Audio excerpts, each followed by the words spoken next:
In 2003, when I retired here to Gloucester, I became very interested in the old West End theater under the direction of Linda Robinson. At that time, Linda was putting together the production of the playwright Eve Ensler's The Vagina Monologues. So she cast me as a co-narrator and one of the vaginas. To be more specific, the angry vagina, which I actually thought was quite intuitive on her part. The Vagina Monologues originated in 1996, and basically they put Eve Ensler on the map. They have been performed in 40 countries. They're still current.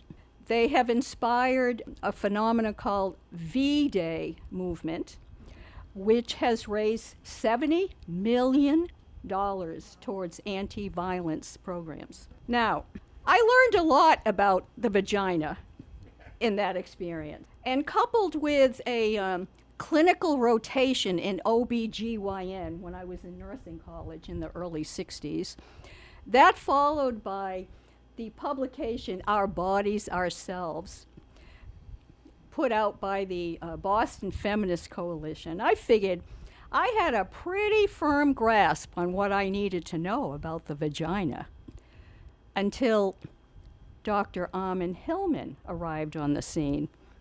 I met Ammon last summer, having read one of his many books. The one I had finished was Original Sin.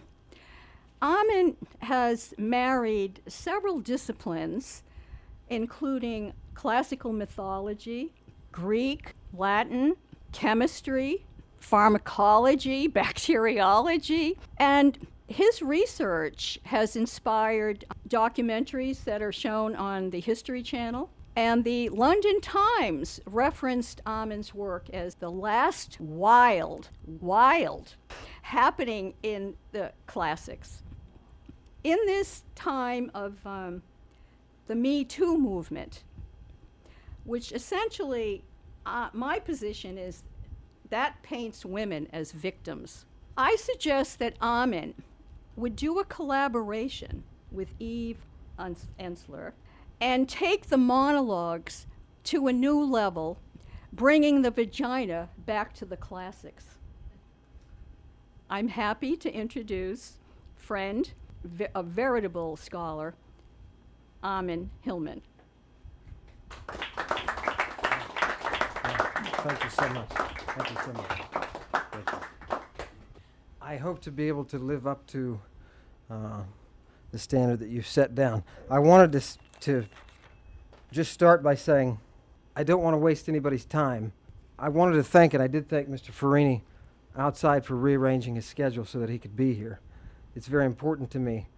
In Polis is this, the poet Hesiod is invoked as if the filmmaker was somehow a guardian of his tomb and was there to watch and keep it and perform some sort of necromantic rite to raise him from the dead. So I feel like I've come in the company of decent people, and I want to thank you for having me and allowing me to address you. It's funny that you introduced me the way you did, Susan, because my notes follow yours. I was going to mention the last wild frontier of classics, specifically because I want to bring you back an artifact from antiquity, and I want to bring back one of the natives for you to see and to observe. That's the mission that I have right now. My name is Ammon Hillman, David Charles Ammon Hillman. I went to Special Projects, a CIA and military recruiting school that most of our students went to, one of the military academies of the CIA. I was recruited for West Point, was working with John McCain, volunteering, that is, for the sake of a assistance, for the sake of a nomination. And I say the name John McCain would do reverence, because one of my ancestors was Harry Hansen in the 5th Cavalry. And this is the only thing personal I will say tonight that maybe will show you something about why I'm approaching the research the way that I am. Again, I don't want to waste your time. But Harry Hansen was with the 5th Cavalry, and to make a long story short, he guarded Geronimo on the prison train from Arizona to Florida. The only story that was passed on about this interaction to my family was that Geronimo was being treated like a dog. And Harry didn't like it, so he did the only thing he could do and shared his tobacco with him. That small act embodies the passion of the research that I do, and I hope that that will come across and you can see that. The reason I'm here, the real reason I'm here, you have to understand the path that I took, as Susan said. So bear with me, please. I dug at Tel Megiddo after a bachelor's degree because I decided not to join the military, although I had the nomination. I decided that Latin, for some reason, and Greek were more important to me.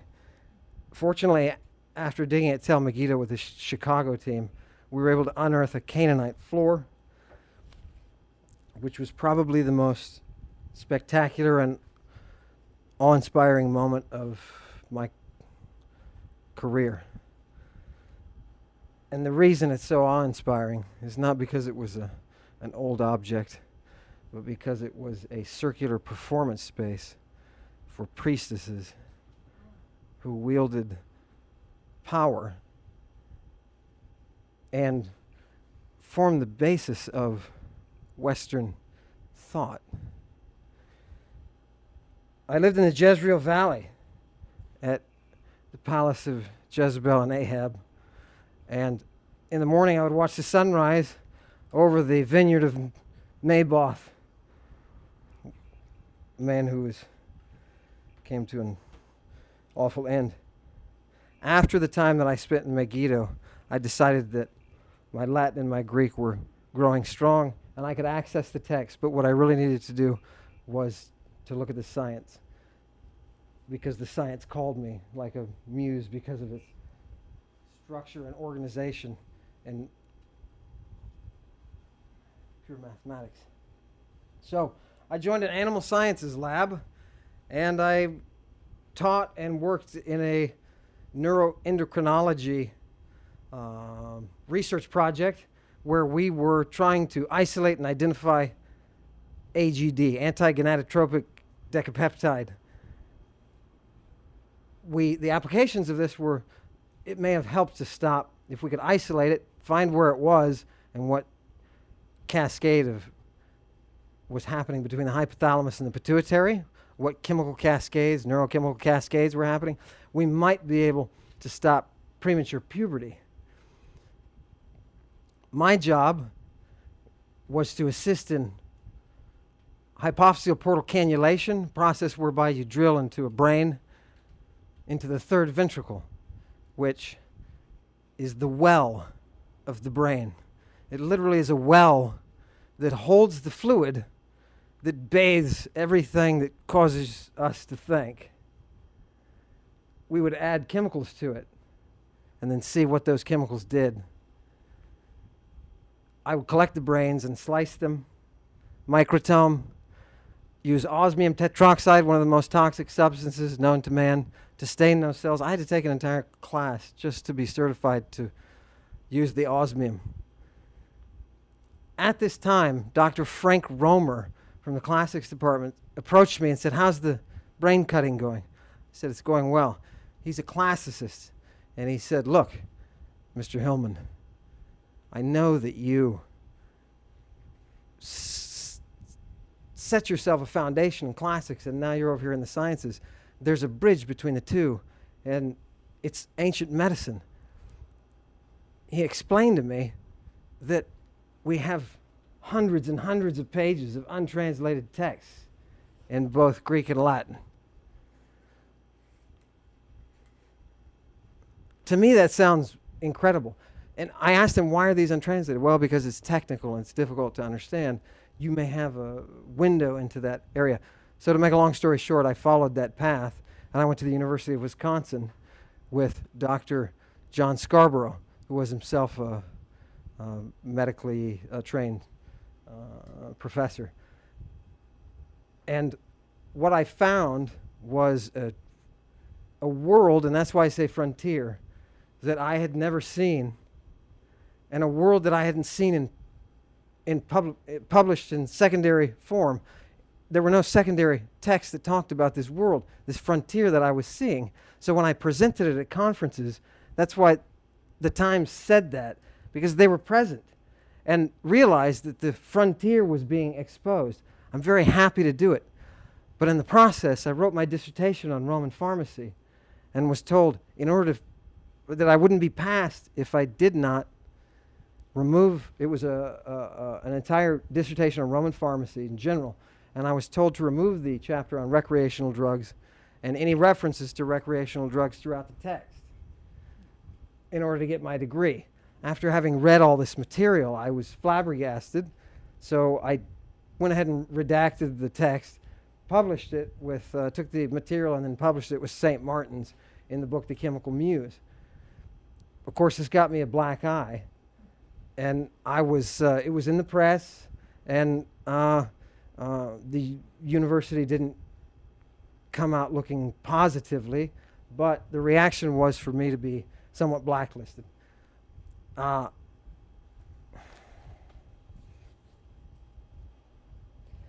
comment that I was given by the head of the department of the dissertation was they just wouldn't do such a thing. I asked her about all of the texts and about all of the medicine that I had read and all the pharmaceutical texts. There are literally, Galen alone has more untranslated texts than Homer, Virgil, Aristotle, Plato, Ovid, Catullus combined, untranslated.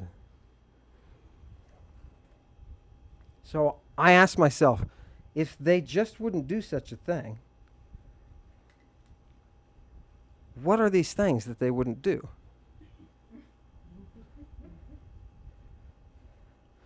And this will bring you to the sources, the fountains of the information. And I know this, stay with me because I'm about to get to the vaginas. I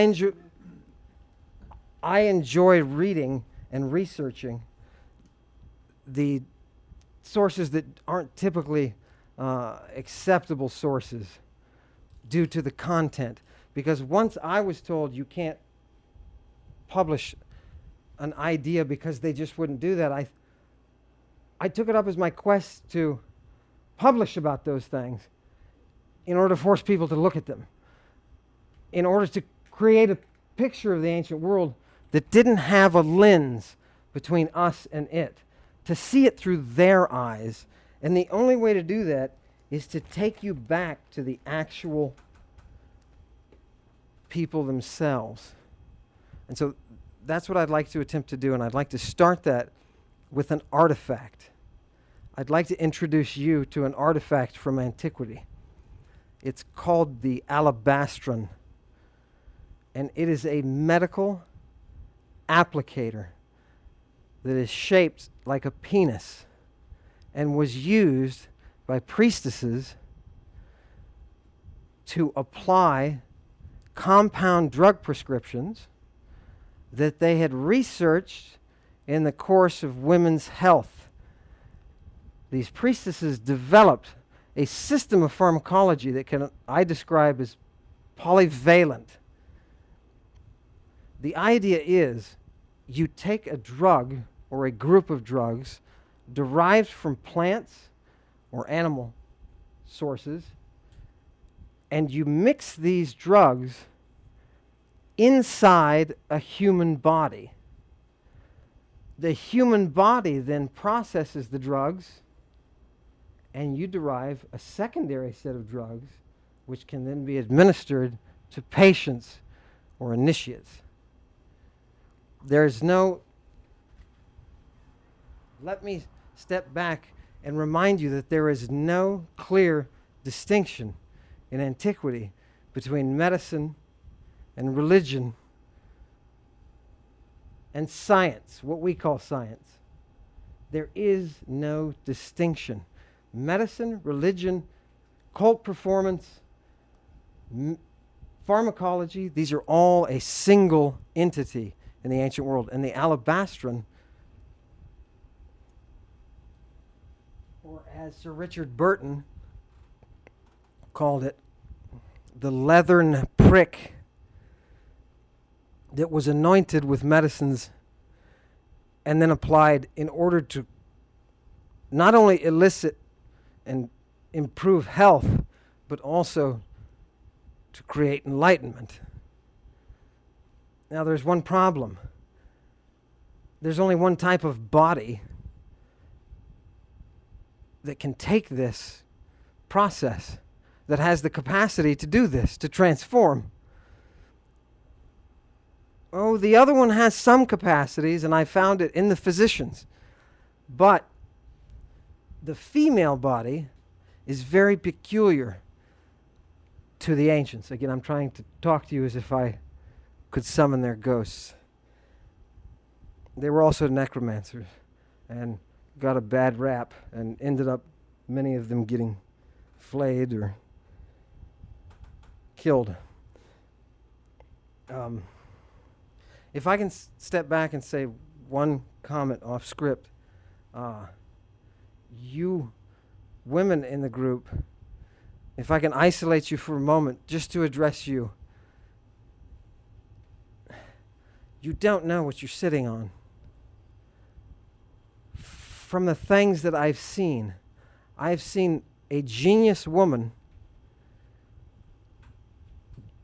create antidotes for snake venoms by injecting those, and when I say inject, they didn't have injection technology, but they made cuts, during ritual operations, they made cuts in their arms, and they used whips, and then they would cover the body, the wounded sections of the body, with the drugs, which is a very effective means. But what's more effective in the transmission is the use of the brilliant Alabastron, the medical dildo. The female body is unique. I used to teach human repro at the University of Arizona, just as a grad and a student. And in the process of learning about how the brain works, you realize that there's this thing called neuroendocrinology. And all that means is, it's a fancy way of saying the brain's way of regulating your body. It's the control of your body. And in these control pathways, these chemical pathways that cascade in your brain and that cause neurons to act or unact, to silence them, these chemicals are the control mechanisms of you, of your person. But in the female, they are creative. Let me give you an example. Viper venom was used by the Echidnae priesthood. Echidna is a viper. It's the Greek word for viper. And the Echidna priesthood would vaginally apply eos venom in order to create the eos mystery. These are priestesses. And in the eos mystery, the priestesses would develop an immunity to the viper venom and the capacity to administer breast milk that acted as an antidote to the viper venom.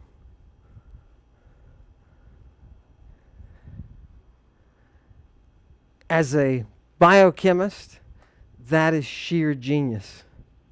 And that was developed by the feminine mind and the feminine body.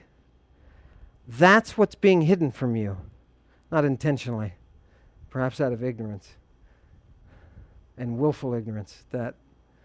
But that's what's being hidden from you. Now I want to tell you about one of the pioneers that pushed the process of creating chemicals that would respond to the human body or to the female body in a way that would facilitate religious activity. Because remember, you don't go to a hospital and sit in a bed. You go to a temple where you're treated by professionals who grow their own and harvest their own venoms, toxins, poisons, and they're using everything. The stories I could tell you, from scorpion and spider venom to every snake known to them, to beaver perianal glands. They would harvest the perianal gland of European beavers, process it, and create an antidote, a treatment for headache. It turns out the beavers were eating willow bark, and basically they were, the Greek and Roman physicians were creating aspirin. That knowledge, that pool of knowledge comes from a feminine source that is tagged with the fingerprint of the feminine body. None of this can be done without the uterus. None of this can be done without the ovaries. And the funny thing is, when you get down to these texts and you pull out what these authors are doing and what the poets are talking about, that the priestesses are doing in their rituals, when you pull out these chemicals, you can see the fingerprint of the feminine reproductive system, both in the cult and in the medicine that's functioning within the cult. What's the time period that we're talking about? Late Bronze Age. You all think that Hippocrates was the father of medicine, right? Hippocrates was born 600 years after the true founder of Western medicine, whose name was Medea. And immediately most of you poets will think, Medea is a fictional character. No, Medea was an historical queen who was so popular that an entire ethnic group changed their identity to be called Medes in order to honor her. She was the inventor of a weapon called naphtha. The Greeks used it in their military, in their navy, to burn ships.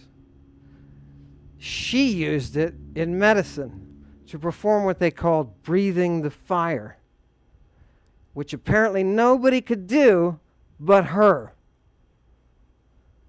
because the medicine was specific to the specific body.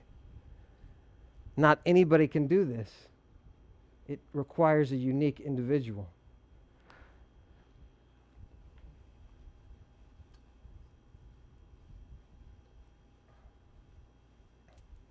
Alexander the Great used Medea's fire on an actor just to see if it worked. They put this they took the fire and they put it all over his face and shoulders.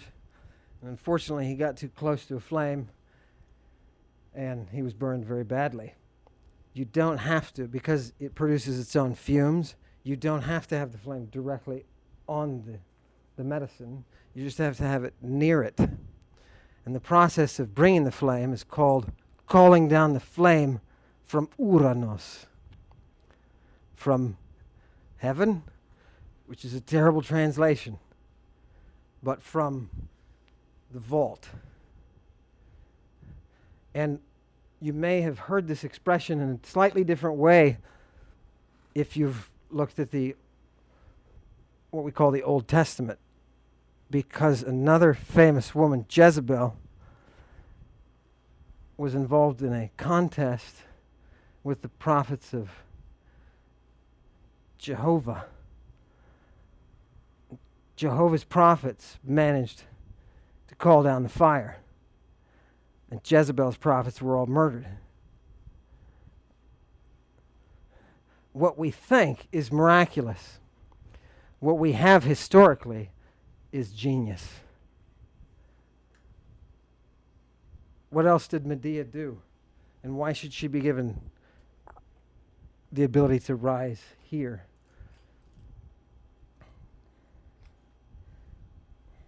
I think perhaps the most important act that she performed for the sake of the flow of history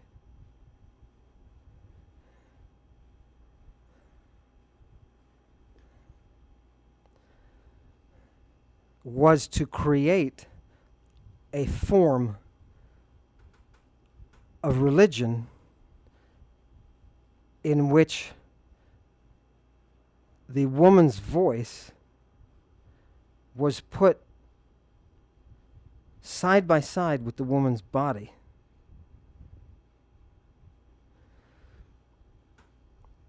Yes, she colonized places all over the place. She's in Italy. They worshipped her in Italy as Angitia. They built a temple to her. That's a fancy way of saying they set up a hospital. Because when she arrived, one of the locals had been bitten by one of the marsh snakes. He was a Martian. And she gave him an antidote and healed him. Whereas up until that time, apparently, most of the people had been dying from these marsh snakes. So they created a kingdom for her. They put her on a pedestal. She did this throughout the ancient world. She was in Corinth. You think she killed her children. There are ancient sources that say, no, the Corinthians killed her sons. And then suffered a plague, sent an ambassador to the oracle at Dodona, I believe it was Dodona, and asked, what do we do? And they said, build some sort of monument to Medea's sons and set the record straight, and the plague will go away. You can track her movements all over the Mediterranean. But I think what I'll do is I'll save her additional accomplishments, and there are many, for questions afterwards, and I'll proceed with how are we doing on time? Are we good? Okay. Does anybody have any pressing questions at this point? I just want to make sure that we're all following the same train. Is it clear what I'm studying and how I'm doing that? The tools that I'm using to do that? The language and the science. Is that clear? I'm curious about you were talking about Galen and all this untranslated stuff. Yes. And was much of what your findings in there? Yes. Galen is a huge source. As a matter of fact, he wrote a book called On Antidotes. It's page after page of the most interesting material known to humanity, that explains to us concepts like the small pills that were used and made and stamped, that carried the EOS mystery, or that carried the combos, the combination drugs that had to be employed by these physicians. And these drugs are absolutely crazy. They're absolutely wonderful. But let me, Galen is a big one. The other ones are Nicander. A lot of these people are unread. Dioscorides. Has anybody heard of Dioscorides? Nobody's heard of these, right? Scribonius Largus, another physician. He says, hey, you can get fresh liver at the arena, right? For ingredients. That's the best place to get human liver, is at the arena. Yes? What years for Galen and what years for the other people you just mentioned? Okay, so Galen is the personal body physician of the Emperor Marcus Aurelius. So we're talking 2nd century AD, roughly 180, 185. He's really active. And Galen made a mark for himself by performing a dissection on a pig, a living dissection in which he ligated the recurrent laryngeal nerve, which gives you the ability to vocalize. He ligated this in the pig in front of everyone. The pig stopped squealing, and then he undid the ligature, and the pig started squealing. And humanity discovered what nerves do. This is the world that they're living in. This is what we have in the text, and this is what we don't focus on, and that's what I want to get to now. Why is it that this art that was created by women for women, that put women on a platform, a power platform, where they could give orders to communities that would follow them, oracles who would give you, oh, we have an emperor, we have a tyrant, what do? We have a tyrant who is concentrating all the wealth in the hands of a few, and what do? These are actual oracles.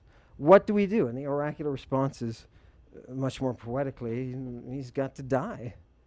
And so they would kill them based on the order of the oracle, who has a religious authority that stems back to the operation of women's health. It's a very strange pairing that government and women's health can work in unison. Really? But they do. Now, I wanted to make sure that I didn't leave you with any misconception about the difficulty of the research. Not because it's difficult to look up, but because it's difficult to publish. Because these topics are taboo. It's very difficult to talk about sexual activity in humanities/classics environments. It's difficult to talk about erections. It's difficult to talk about orgasms. It's difficult to talk about administering drugs via the anus in rituals in which men are tied down, drugged, and the reason they're tied is because they're given psychotics, drugs that induce psychosis, in order to achieve enlightenment via the communion with the goddess's fluid.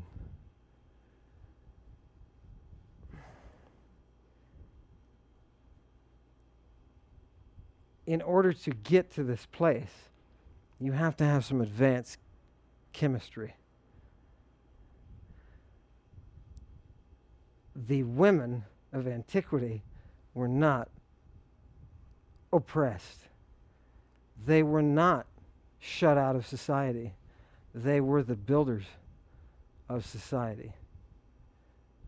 Feminism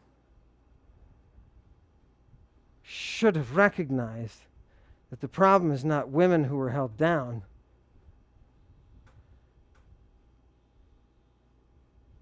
but an attempt to destroy the very wisdom that had been produced through the feminine body.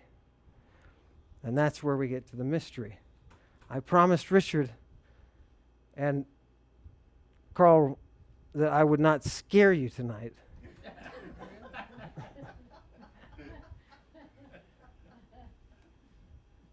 You laugh now. How can this be applied to us today? How is this relevant to us today? Mary Magdalene had her own alabastron. She used it on Jesus, according to the New Testament. And according to Nonus, a source you've never heard of, but is out there, Mary Magdalene wiped Jesus' semen from his body with her hair after applying the alabastron to him. I am curious as to the textual problems we have in translating the Bible in any Greek or Latin, and why it is that we have a difficulty answering basic questions of language. Basic questions of language. Why does the text, I'll give you one question. Why does the text of Mark, chapter 14, verses 51 and 52, why does it tell us that Jesus was arrested in a public park at 2 a.m. with a naked boy? When I read that, I wanted to find out why.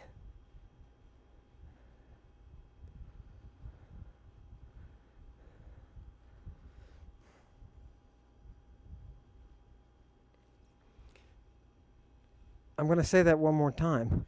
Jesus was arrested in a public park, 2 a.m. with a naked boy. You should start to be offended at some point, unless I've misjudged you, and that you have some special defense of the poetry that you consult and the dead spirits of the poets that you resurrect, which is your duty to do. And somehow you have an immunity to this. Is anybody offended in the least that I just said Jesus was arrested in a public park at 2 a.m. with a naked boy?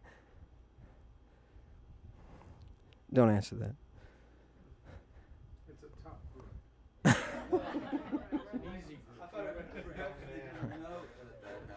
Right. It's Mark 14:51 and 52. And if you're curious about it, it says twice in the Greek that he was naked, and it identifies the boy's age. He's a neoniskos, so I would put him at the younger end of 11, 12, 13. You could argue that he was a little bit older. However, in all the ritual texts where they talk about the neoniska, she's usually a pallas. And we know that the pallas, that's another Greek word, that transferred itself into Latin as pilex. We know that that age group is prepubertal. And we know that they were using these prepubertal priestesses to produce anti-venom. Because everybody understands the genius of what she did, right? When she takes the venom internally, she gets it into her bloodstream, she develops antibodies which are then excreted in her breast milk. But the problem is, how do you get a prepubertal girl who's never been pregnant, can't be pregnant, to breastfeed? It's chemically, physically, genetically,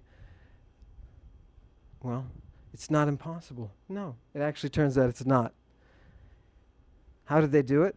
Because the viper venoms act on the same receptors as the hormones, specifically prolactin. They were inducing nursing of virgins.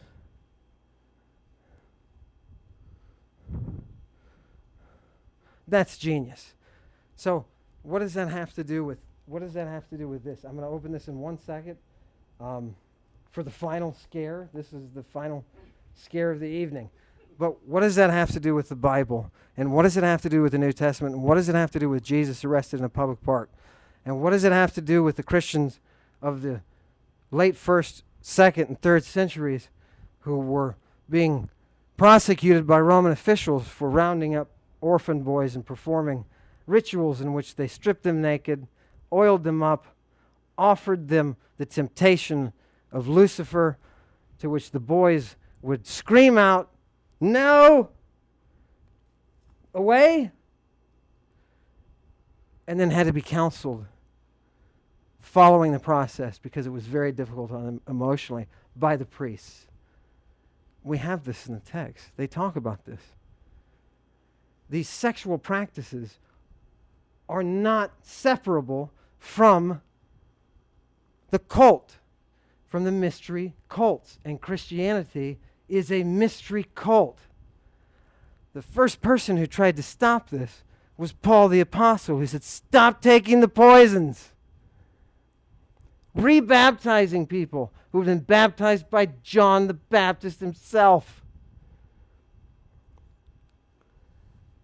Because they were drinking the cup of idolatry.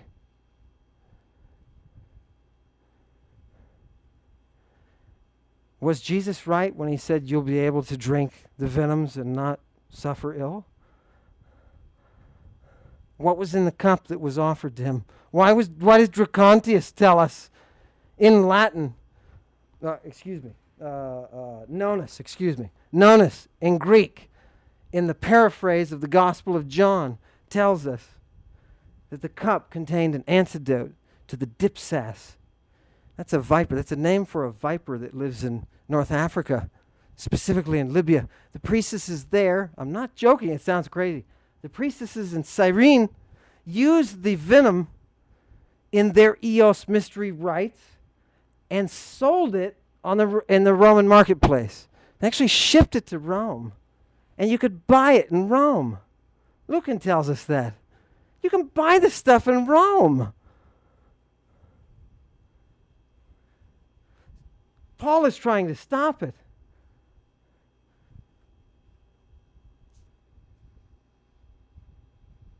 So let's get to the big surprise.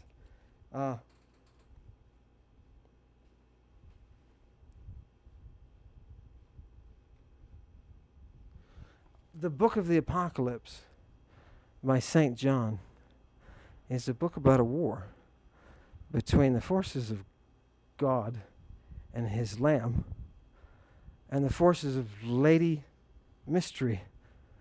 I'm translating directly for you. Lady Mystery. And what was the charge against Lady Mystery? Why was she held in such contempt by God and his Lamb? Because she had offered the cup of her own sexual juice. She had offered, you may have heard of it, poorly translated in English, as the cup of her idolatries, or the cup of her fornication.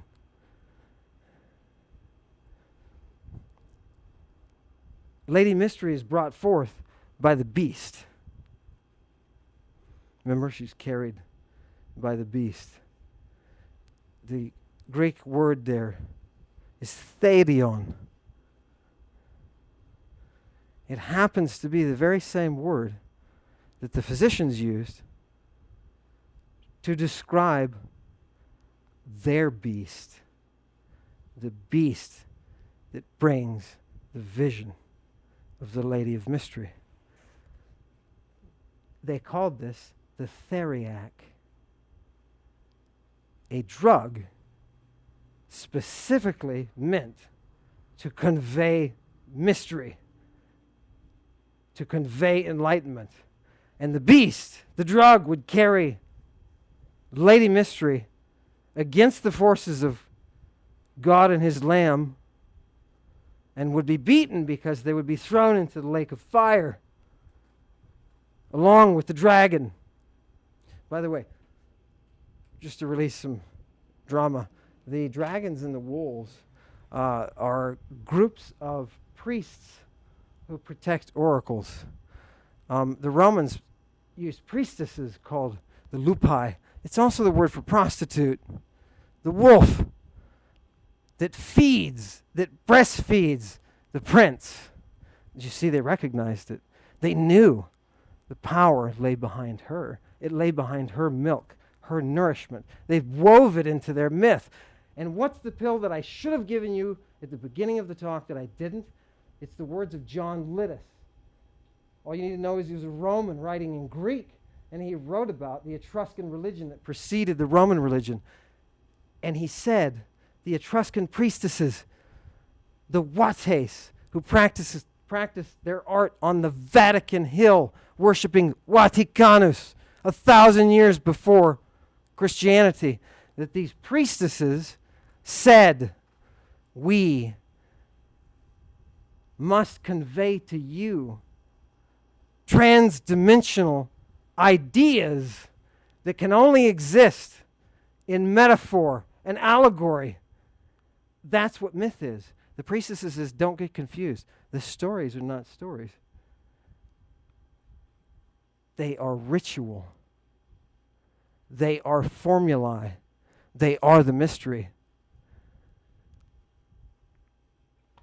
You can see both in Italy and in Greece and in the Black Sea, the things that they're creating, the theriac, is the foundation for the very battle in the history of the Western world's religions. It's a battle between a feminine genius and a masculine something.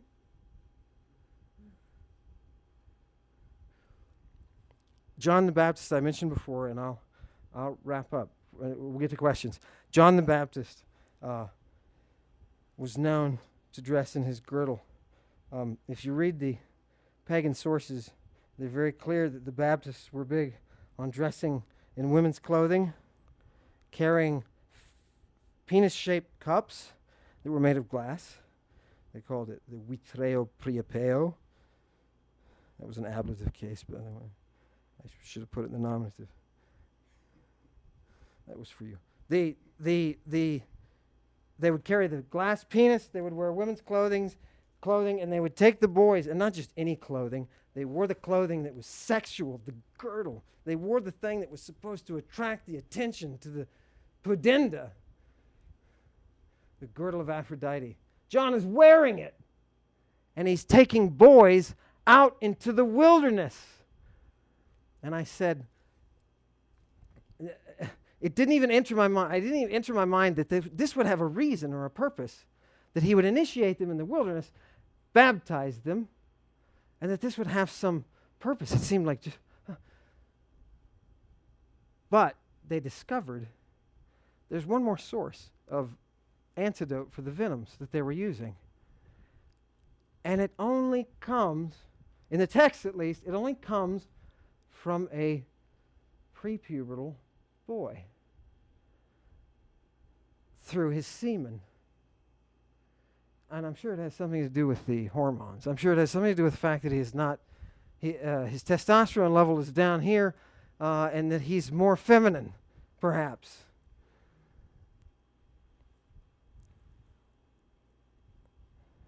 So John lost his head because he converted the rite from the girls to the boy.